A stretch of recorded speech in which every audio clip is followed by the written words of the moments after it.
I'd like to call together the Human Resource Committee meeting. And before we, everybody's here, Joan, Brian, and me. So we are here. Before we approve the agenda, we'll just do the typographical error of adjourning first thing and make it at the end. So I would approve the agenda with that change. Second. All in favor? Aye. Aye. All right, let's, no public comments that I've received. So should we just jump right into the guidelines? Sounds good. So I guess they're not as extensive. The edits are not as extensive as they have been in the past, but how would you prefer that we go through? Do you want to go through them item by item? Do you want to just pause at each handbook for you all to ask me questions? What would be your preference?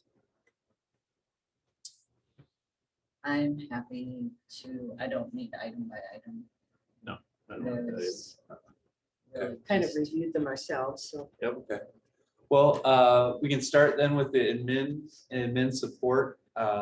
Actually, all three of them, you can kind of see they have the hourly edits overview, you know, and that will kind of that first item or will kind of give you the overview of each. So I guess if we stop at admin support, are any thoughts, any questions that you all would like to discuss?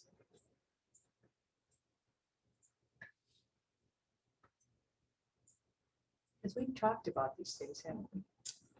Most of them are topics that have been consistent, you know, or the edits just make more clear what our district practice is for folks.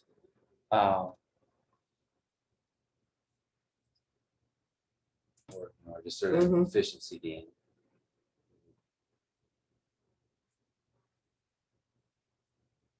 Right. I guess kind of not hearing much there. If we look at the hourly handbook, the second, so that second set of edits.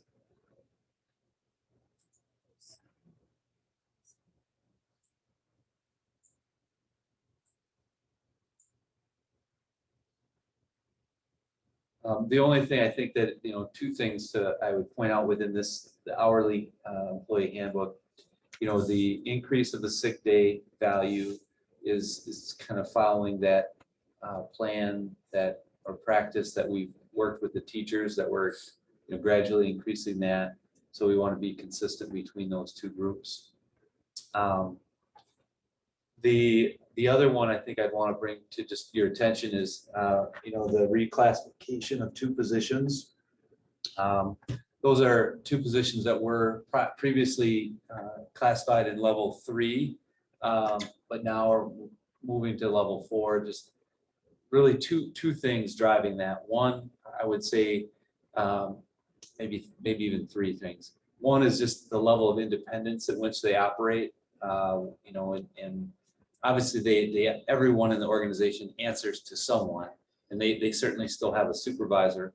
But in the case of the district registrar and the accounts payable specialist, they're both working highly independently and assisting others with their work in related, you know, other employees are coming to them for assistance, or they are even overview in some cases that they're have some oversight in terms of other employees. That none of those things would change their ability to be classified as an hourly employee, but they certainly make it that I think it belongs in level 4. Is that because of their longevity and knowledge, or is it the demand of, is it the change of if somebody leaves, somebody is Sure. going to be expected to do the same? What I would say is in the case of the accounts payable specialist, it's really probably a reflection of the accounting specialist role, you know, being phased out, and then this new role taking on some duties. But it always has had the responsibility of working with the budgetary assistants in all the buildings, and so this is the person that gets submitted. That work gets submitted to. Okay. And then in the case of the registrar, I think it's, I I don't know if it's growth of the position or if it's maybe just, when we did the original classification, that person that was in that role was just starting. And so probably maybe not as able to accurately kind of describe the work that they do. And now really what we've seen is the registrar, is taking care of families as they come in, taking care of, inquiries, it's producing numbers that are used by the business office, and certainly the buildings. It's a high level of independence that. It's our highest level and most proficient person, I think. Yeah. In the district. Yeah. But I'm just saying, it's the increase isn't, or the change isn't because of the person in the role. Correct. It's the Yeah, responsibilities. of it. correct. Yeah. So if someone, if that person were to leave the district, retire, resign, the responsibilities would not change in that role, Okay. in either role. Just recognition of that. And would that change start July 1? It would be, it's the definitions by handbook, so our handbooks would take place in July 1. So that's what we'll do.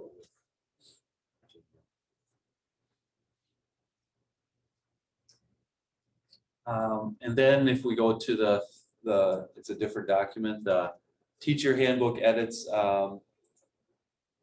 That's our longest handbook, and so it's got some of the most edits. Really, I would say the two things that at least I think are probably the most significant changes would be number 4. In prior years, teachers could submit for hours outside of their workday or during their prep time or actual work days without students. But it was put into a joint fund that was capped at $10,000. Now that this change would allow folks to submit for those hours and include now 504s, which were not previously included. And that would be, again, a more true increment because it identifies the value at $25 as opposed to an amount that's going to be determined at the end of the school year. So the 10,000 is no longer a cap. Correct. Yes. And then the other changes I would say would be kind of similar to what I'd mentioned within the hourly staff handbook, continuing to work the financial review plan that we've had, where we're increasing the amounts or values of different retirement benefits annually. Brian, I just had one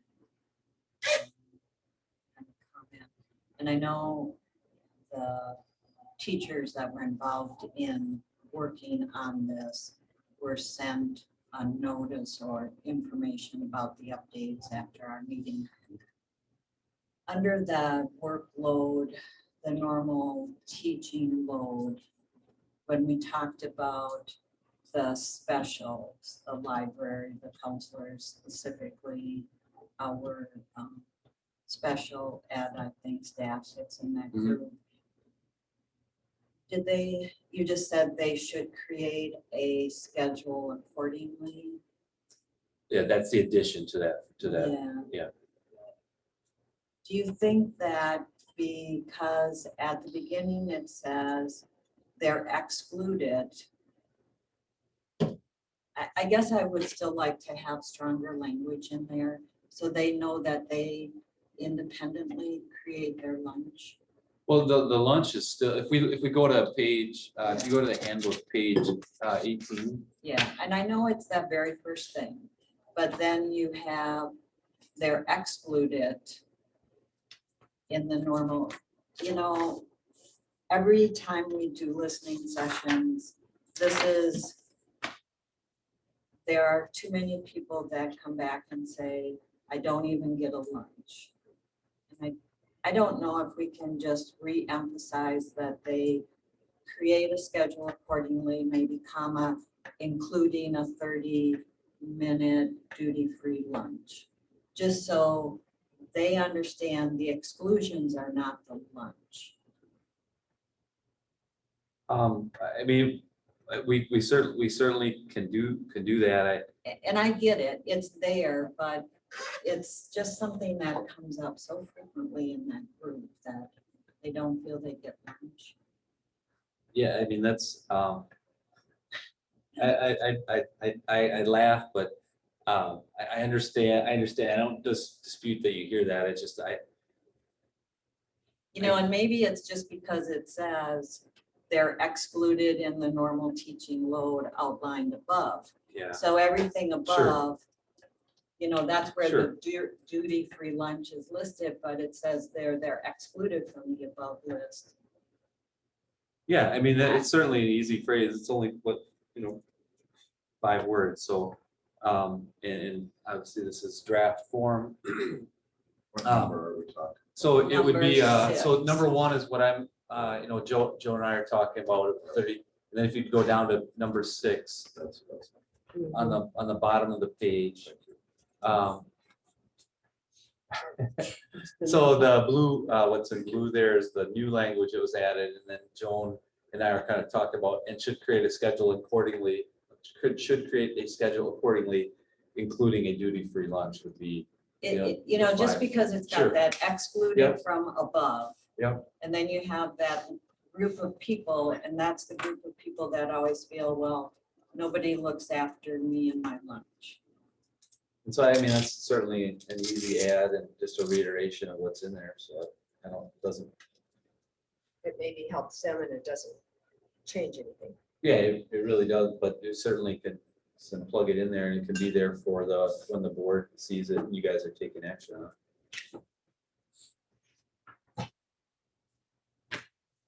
I will add that in there.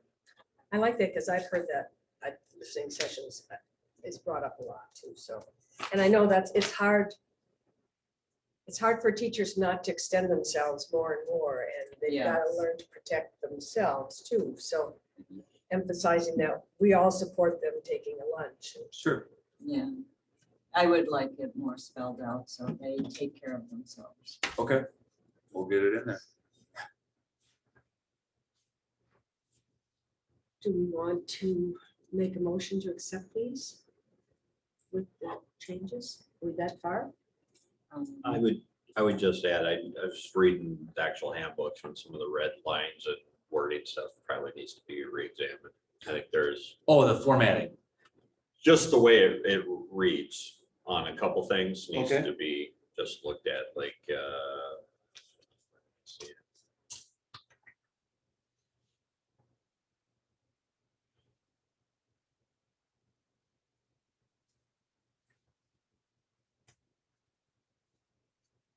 Probably not find it at some point. I'll send it to you. But Okay, absolutely. It Yeah. just didn't, it was a little bit confusing. And I Okay. think it was just, as you, probably somebody typed it, went back and forth, and then forgot to. Sure, absolutely, because I mean, Amy and I worked together on this one, and so she's, and actually, I guess the other thing I would share to you folks is that shared with the committee that works on the teacher ones. The new the version Amy is working on now is actually going to be created in such a format that folks will be able to search it by section. So it's going to kind of come with the new website. Currently, right now, it drops in as a whole PDF, and then you can obviously search through PDF. But instead, it's going to get dropped in there, and it'll have section by section. Someone can click on where they want to go, and it'll speed them to that part. Just be a little bit more user friendly. Yeah. And that's another one of so that actual document will look different than what we have here. These PDFs will, the information will remain the same, but the way that they look will be updated to that. And so she's in the process of doing that right now, and then obviously not finalizing it until the board takes action on Okay, but you do want us to move it on? Yeah, to the full board. please. So I would make the motion to move all handbooks onto the full board. Second. All in favor? Aye. Then I guess a question that I would ask of you, and then perhaps it's one that you want to discuss with your full board is, historical practice has been that there's been 2 meeting reading. That's not a requirement in any form.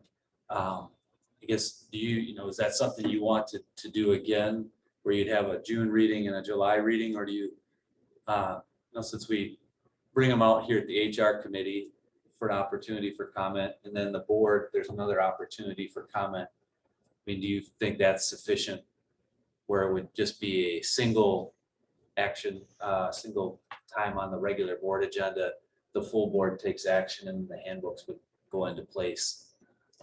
Will the handbooks be in the board book? So everybody could have checked them before the. Yeah, meeting. so everything that you had we'll drop into board book for the full agenda. These used to be something that we did in one meeting. And there was a point where the board asked for to treat them similar to policy where we've done 2 readings. And that's kind of what Brian's talking about. It's not required by policy or anything else. It was just our own practice. So that's an option we have at the board meeting. And I think the sooner we can get them approved, the more efficient we get them into this summer. So if it's approved at the full board, you can still go back and make changes requested by the full board. Does it have to come back to the full board again? I mean, No. in terms of, Oh, no, the board, as the designated employer, the board can change a handbook and notice employees at any time. Because the handbooks these are not negotiated agreements. These are directives from an employer to an employee. So you have the opportunity to add, I mean, there are a couple parts of each one that are statutorily set up, like grievances and contracts and things of that nature, but almost everything else in there is board's discretion. Yeah, if we find like a typo or something, Right. Brian, later on, we'll just correct that. But if there's something that changes the meaning of what's in the handbook, we'll have to come back. Well, I would think if it's in board book, if people have a chance to read it, if something comes up that people are under debate here, then we can say, let's see it again. Right. But if everything goes smoothly, it seems like it would be nice to get it through. right, and the change too comes underneath Article B, absences without pay. Okay. So I think I know what you're trying to say. Basically, somebody that has a leave of absence to communicate with you by March 1st. Yep. Then it continues of the leave their intent to return. Oh, okay. That's So we got That's the all right, clarifying. got it. Yep. So if somebody does take a leave of absence, they let you know by March 1st. Mhm. They have to let you know by the next March 1st if they're going to return. What's, Yeah, that's the idea, because right now, what we're trying to do is to get those individuals to confirm, early that hey, we're coming, we're intending to come back. That was actually a topic that we talked about at the committee with the teachers that review it. Statutorily, the date that teachers can accept or reject a contract remains June 15th. That will still be in place. But at least on March 1st, if we're asking them to tell us, hey, we've just given you something that you're not entitled to, which is a year leave of absence. Are you going to come back from that year leave? And if not, let us know now so that we can get somebody to replace what you're. and if it's after March 1st, you just enter the pool of applicants for that job. Well, no, so like if I'm a teacher on a 1-year leave and I say on March 1st, I'm not coming back, we would ask them to submit a resignation at that Okay. time. And then they would be like, the position posts, we try to hire for it. And the other option would be, we'd say on March 1st, hey, are you coming back? And they say yes. They can still, they still have until June 15 to say, you know what, I've just now decided to, I'm resigning now. Circumstances have changed, et cetera. And they would then say, you know, contract, no, thank you. Okay. It's really to get the discussion going and make them thinking about it, because the sooner we know, the better. Brian, before you leave this topic, I just have something to bring up, but that's once we're done. It's in the handbook Okay. topic. I mean, I think this is a good point for it. What I just wanted to bring up briefly is Brian and I meet regularly with SSM Health, with their core team assigned to work with our district, and then also with Al Yeager, our consultant, and his team. We've made tremendous progress in the last couple of months towards a significantly new and improved wellness program. Why I'm mentioning this now is it's not ready for the handbooks at this time, because we have to share the framework with it, with this committee, and also with the staff on our insurance committee. But it would potentially result in us needing to make a handbook modification at some point, perhaps next fall, because the wellness program has traditionally taken place in the spring, which then impacts the July 1st, 2023 renewal for someone as far as what the contribution is. Because we would potentially be changing that process actually next school year, that would impact July 1st of 2023. We're likely going to have a discussion with you probably sometime in the fall about changing our approach to wellness and the wellness clinic and how it impacts the handbook, and what a staff member needs to do to get the district's payment at 88%, along with a probable new tier where you can earn an additional district premium contribution if you go to extra steps for your own personal wellness. We've been trying to accomplish this for a very long time, and SSM has their corporate wellness systems that have made it challenging for us to kind of create our own, with the fact that we have a wellness clinic. But we've made, like I said, significant progress in the last few months, and believe this can be a huge benefit to our employees, their own health, the clinic, and provide an added incentive to folks that currently doesn't exist today. We just need a little more time to flush that out, create that framework. We intend to run it by this committee to see what your thoughts are, and then ultimately the insurance committee in the fall. But I'm only bringing that up because we would potentially need to request your consideration on a revision to the handbooks at some point to reflect a change practice for the 22-23 school year that impacts the following July 1st. Is that fair, Brian? Yeah, I think so. I mean, that it will obviously got a couple committees that will be reviewing that. Yours central to what we're looking. Okay, so does that fall into the wellness clinic again? Well, obviously, I think it kind of transitions into the topic of the wellness clinic, and this is something that we as a committee have talked about it. And we also kind of went through the insurance committee and asked for feedback on. Really what we're looking to do here is, currently, you've got to be a member of the health plan, whether it's a single or family, to use the clinic. We've got an abundance, we're in essence tracking around about 30% of our available time is taken up by appointments.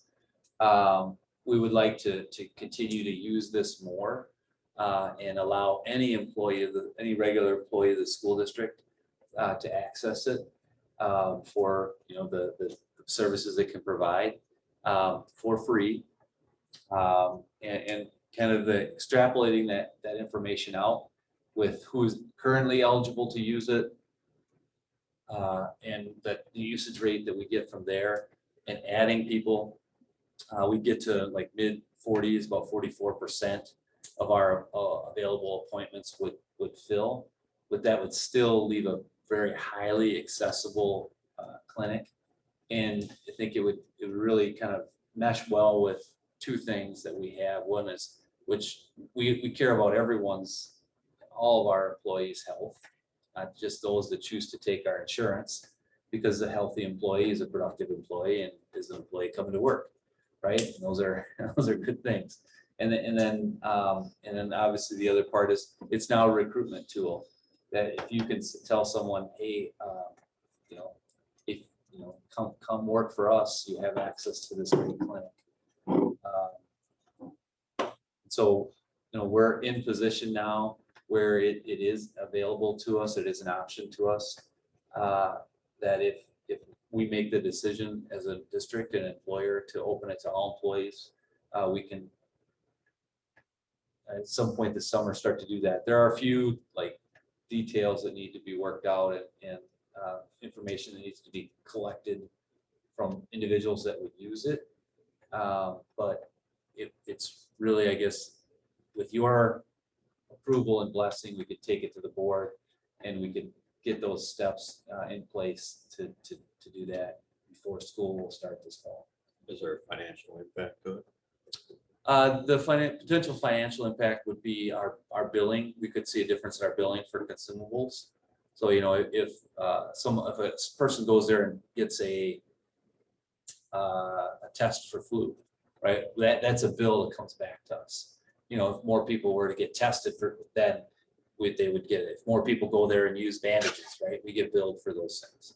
But in terms of the facility won't cost us any more. The personnel that are there won't cost us more, which are our major expenses.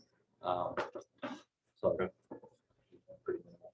And just to add, this was our intent from the very beginning when we started a wellness clinic. At that time, wellness clinics were new to Dean/SSM.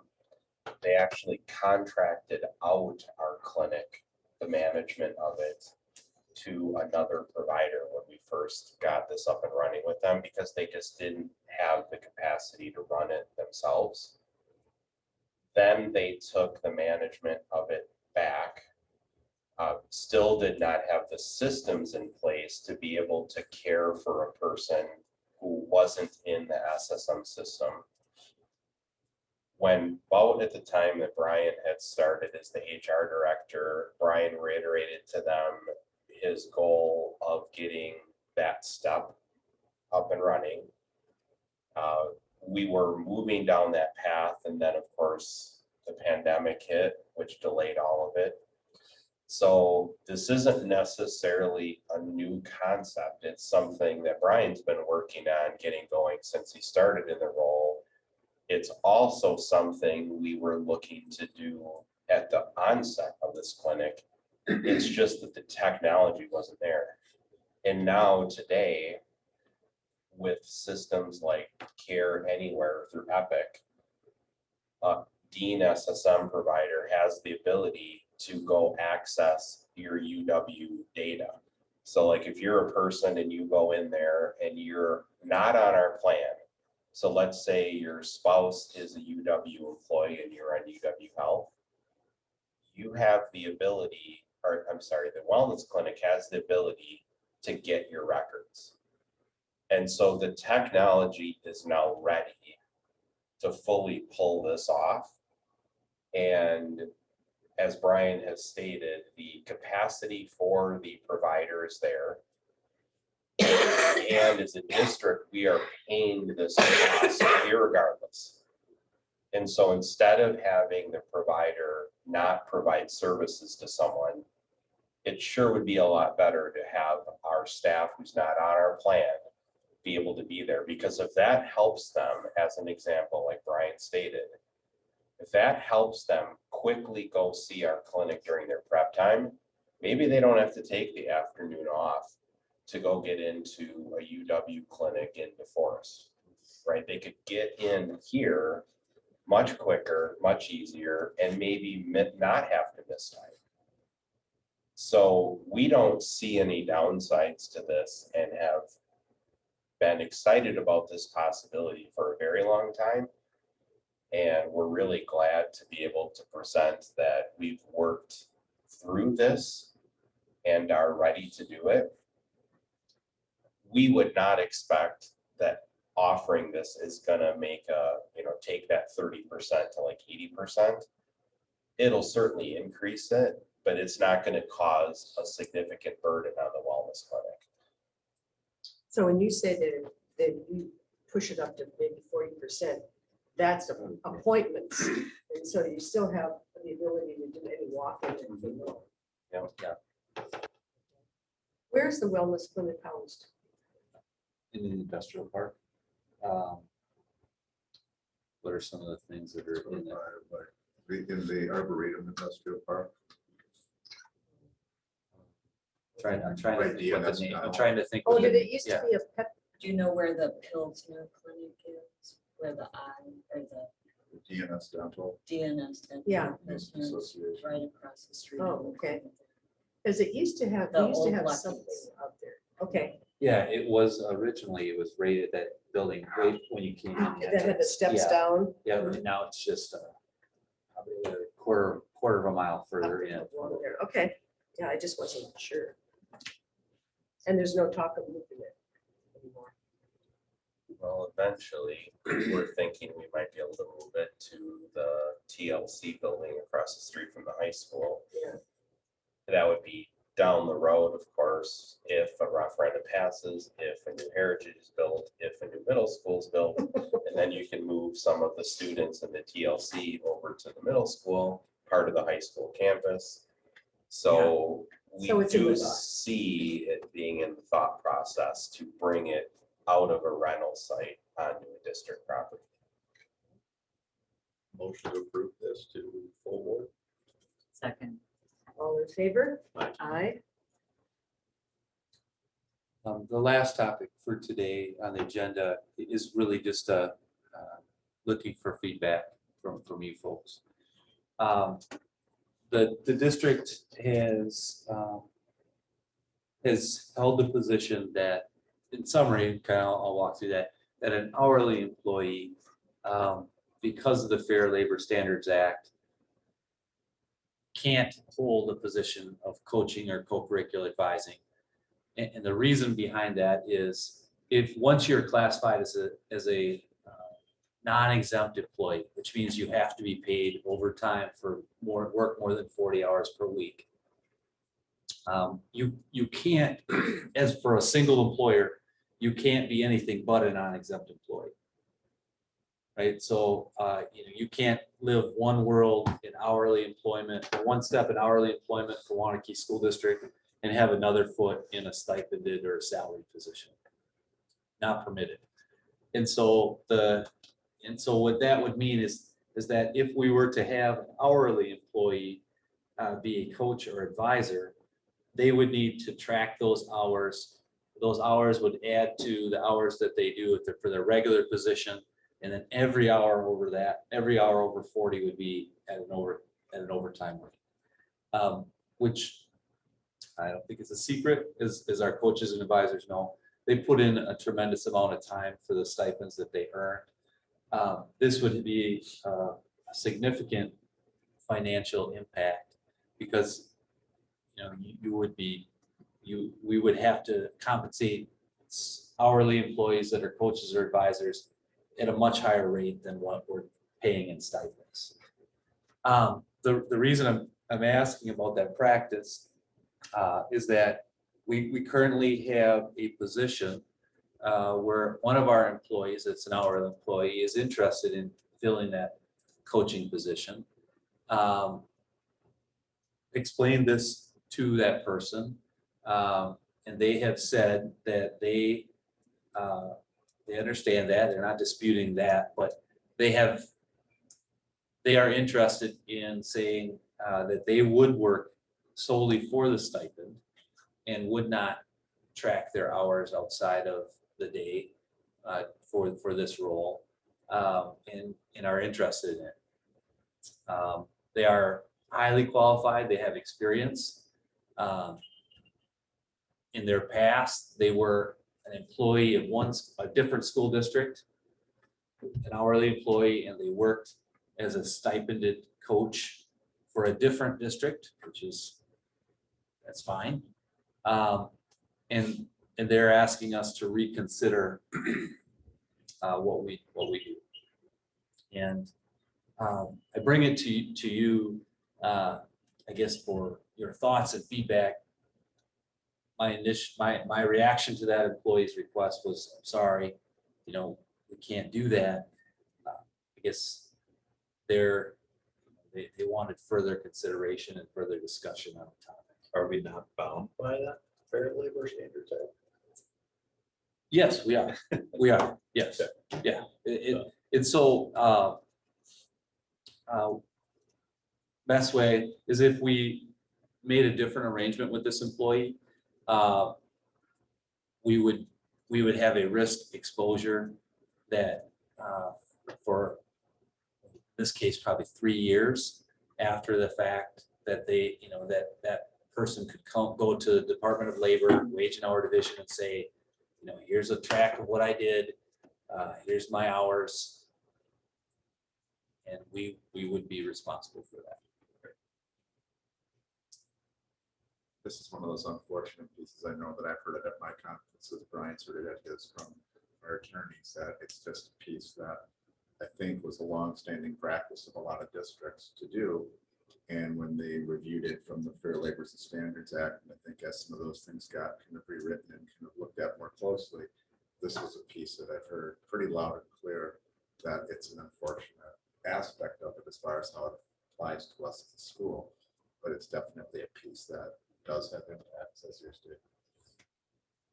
I agree, it's unfortunate, but I think we guys stick to what we practice.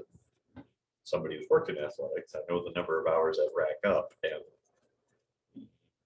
you never know what happens with a relationship with an employee that says, I'm not going to turn in my hours along the way, And then does. So there for a reason, but it's unfortunate. Like you said. I would say you have to stand our ground. Yeah, I mean, it's certainly because it's these are individuals that want to work with students outside of the school day, and those are positive things. It's really a definition. The historical part of it, right, is it was put into place so that you can't kind of force these things on workers that are paid hourly. In this case, it's actually kind of working against individuals that are seeking them out voluntarily. But it is. She or he could do it voluntarily. They can be yes, they could be a volunteer role, but So they could still be involved, but not. yeah. In this case, it's an individual seeking a head coaching position, and so it's a tremendous responsibility, obviously, and it would be beyond the scope of what someone would want to. We would ask someone to do voluntarily for sure. Gives you our opinion then? I'm sure you've thought of every possible way of doing it, and there's no way to do it. Yeah, there really isn't. It's very, very clear, and it's unfortunate.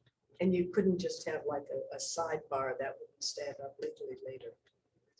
No, there's no policy that we could set that would allow. It's federal law. Yeah. It's a piece. And it's not necessarily stating that we shouldn't maybe communicate that to some of our federal legislators, that this is an issue coming to us. That does cause us this problem. I'm sure that's not how it's written with us in mind. It's written for other employers in mind, but this is an interesting. As Brian said, these are not folks that we're pushing work towards. These are folks that are seeking it from us. But we're not able to do that. It is too bad. I mean, and so the Fair Labor Standards Act says there's a 2-year statute of limitations unless an employer knowingly violates, and it's 3 years. And we know pretty hard to say that it's not knowingly violation when you change the policy without permit. So it would be a 3-year window. Okay. Any other information or? That was it for agenda items.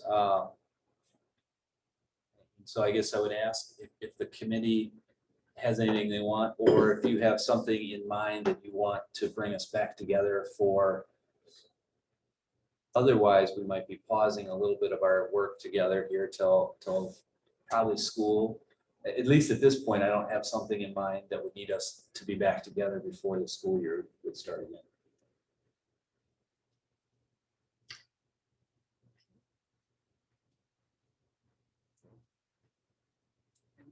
Yeah. Take a motion to adjourn. Sure, motion to adjourn. Second. All in favor? Aye. So moved. Thank you. Down in Vernon. You know, that road's paved.